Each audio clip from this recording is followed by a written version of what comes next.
He'd gotten a lot of praise during his time with Fnatic as like this big carry player, Lee Sin, like all these champions, right? He had been brought into TL to kind of replicate some of that success with Fnatic. Obviously, the spring split that he had entered, he wasn't really able to kind of find his footing because he had a lot of visa issues. He wasn't able to enter the spring season with TeamLiquid the way they had wanted to. And I think they ended up like 9th or bottom half of the league in spring. But in summer, TeamLiquid actually ended up first in the regular season and, quite definitively looked like one of the best teams, right?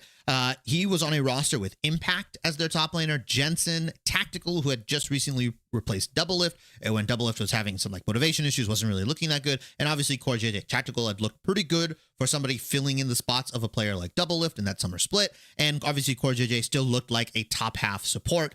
A lot of these players still in their primes, you could argue, are still very, very good. Broxah was just a different piece there, the different jungler. They ended up getting 3rd overall in the playoffs. They did make Worlds. They had an okay Worlds run, we'll call it, an okay Worlds group stage. But realistically, Broxah still never looked as good as he did with Caps, with even Nemesis. He was on that slow decline, right? After his time with TeamLiquid, he then moved on to CLG, where, I mean, he just had an abysmal spring and summer with that CLG. You could argue, not all of it was his fault. There were rosters, the players around him, all that stuff. But they ended up placing 9th and 10th in 2021 in the spring and summer splits, right? And Broxah overall had just never been able to really achieve the same or even similar success after playing with Caps. And, he kind of falls on to that direction of like a really, really